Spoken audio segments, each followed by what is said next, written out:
बच्चों, स्वागत है आपका आज की विज्ञान की कक्षा में। मैं हूं पायल, आपके विज्ञान गुरु, और आज आप मेरे साथ कुछ रोचक जानकारी हासिल करेंगे। गुड मॉर्निंग प्यारे बच्चों। अब तक हम यौवनारंभ में लड़के एवं लड़कियों में होने वाले परिवर्तनों के विषय में अच्छे से जान चुके हैं। तो क्या आप बता सकते हैं कि इन परिवर्तनों में सबसे महत्वपूर्ण परिवर्तन कौन सा है? जी हाँ, बिल्कुल सही। यह है लड़के एवं लड़कियों में जनन क्षमता का विकास। बच्चों, जनन परिपक्वता प्राप्त करना वास्तव में यौवनारंभ को परिभाषित करता है। और इसका क्या मतलब हुआ? इसका मतलब हुआ कि व्यक्ति शारीरिक रूप से जनन करने में सक्षम है। Means an individual is physically capable of reproduction.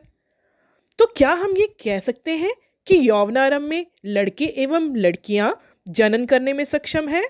जी हाँ, बिल्कुल सही। तो क्या इसका ये मतलब हुआ कि जनन काल एक बार प्रारंभ होने के बाद जीवन पर्यंत तक चलता रहता है? यानी कि व्यक्ति जो है वो जीवन पर्यंत जनन करता रहता है? नहीं बच्चों, ऐसा नहीं होता। इट एंड्स, ये समाप्त होता है। यदि हम नर एवं मादा की बात करें तो दोनों में जनन काल, रिप्रोडक्टिव फेज अलग अलग होता है। और ये अलग अलग क्यों होता है? आज इस वीडियो के माध्यम से हम यही जानने की कोशिश करेंगे। तो आइए बच्चों, पढ़ते हैं जनन काल की अवधि, reproductive phase of life in humans.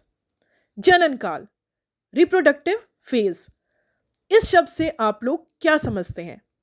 बच्चों, आप देखेंगे कि यह शब्द दो शब्दों से मिलकर बना है, रिप्रोडक्शन एंड फेज, जनन और काल। रिप्रोडक्शन का मतलब हुआ प्रोसेस ऑफ रिप्रोडक्शन, यानी कि जनन की क्रिया, और फेज यानी कि काल का मतलब हुआ अवधि, टाइम पीरियड। तो इसका मतलब हुआ व्यक्ति एक निश्चित काल तक ही जनन कर सकते हैं।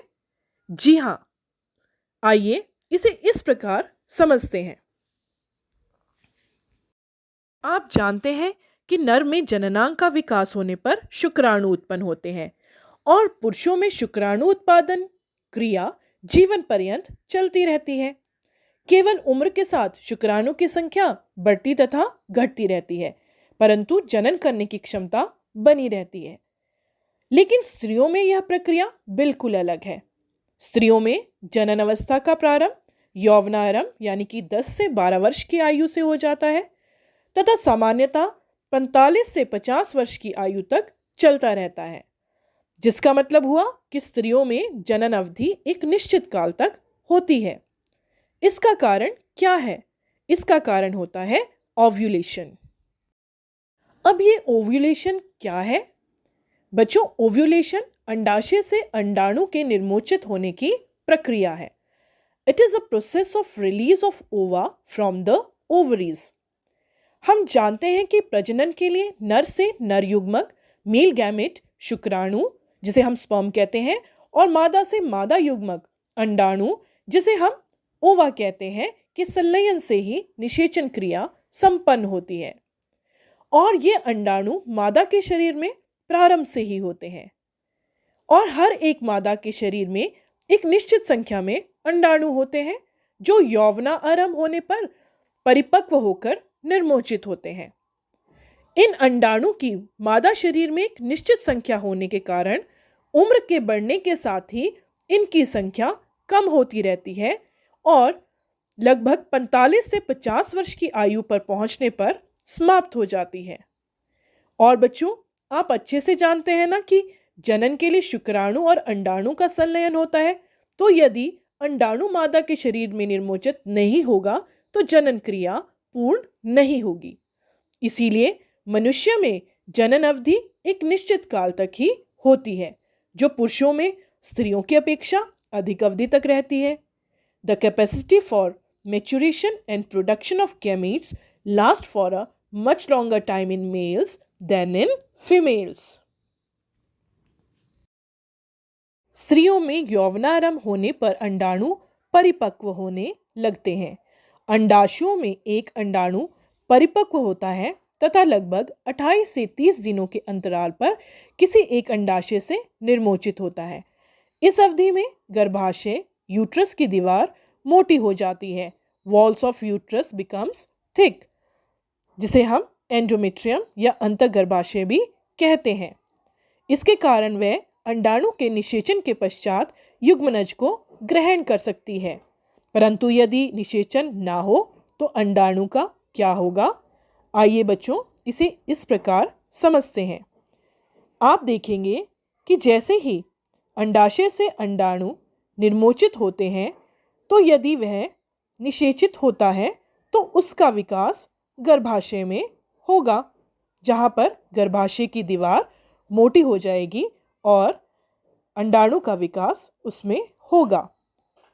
ये तभी है अगर निषेचन होता है, और अगर निषेचन ना हो तो उस स्थिति में अंडाणु तथा गर्भाशय का मोटा स्तर, जिसे हम एंडोमेट्रियम कहते हैं, उसकी रुधिर वाहिकाओं सहित निस्तारित हो जाता है।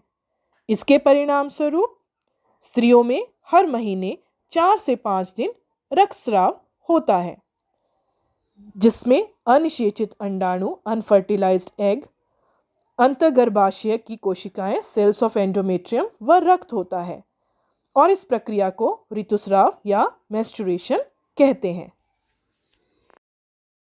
ऋतुस्राव लगभग 28 से 30 दिन में एक बार होता है। Menstruation occurs once in about 28 to 30 days। लड़कियों में पहला ऋतुस्राव यौवनारंभ में होता है। ये आयु हर लड़की के लिए अलग अलग हो सकती है, परंतु लगभग 12 से 14 वर्ष में पहला ऋतुस्राव होता है, जिसे रजोदर्शन मिनार्के कहते हैं। The first menstrual flow at puberty is called मिनार्के। लगभग 45 से 50 वर्ष की आयु में ऋतुस्राव होना रुक जाता है। ऋतुस्राव के रुक जाने को रजोनिवृत्ति मीनोपॉज कहते हैं। Stoppage of menstruation is termed as menopause. प्रारंभ में ऋतुस्राव चक्र अनियमित हो सकता है तथा इसके नियमित होने में कुछ समय लग सकता है। Initially menstrual cycle may be irregular and it may take some time to become regular। बच्चों, ऋतुस्राव चक्र का नियंत्रण हार्मोन द्वारा होता है। menstrual cycle is controlled by hormones। इस चक्र में अंडाणु का परिपक्व होना, maturation of the egg, इसका निर्मोचन, release of egg, गर्भाशय की दीवार का मोटा होना, thickening of the uterine wall, एवं निषेचन ना होने की स्थिति में उसका टूटना शामिल है। And it's breakdown if pregnancy does not occur. यदि अंडाणु का निषेचन फर्टिलाइजेशन हो जाता है तो वह विभाजन करता है तथा गर्भाशय में विकास के लिए स्थापित हो जाता है।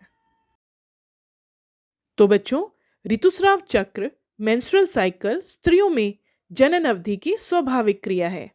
मैं खासकर गर्ल्स को एडवाइस करना चाहूँगी कि आप अपने जीवन में इस काल के प्रारंभ होने को लेकर चिंतित ना हो। किसी भी तरह का भ्रम अपने मन में ना पालें। इस दौरान अपनी व्यक्तिगत स्वच्छता का ध्यान रखें।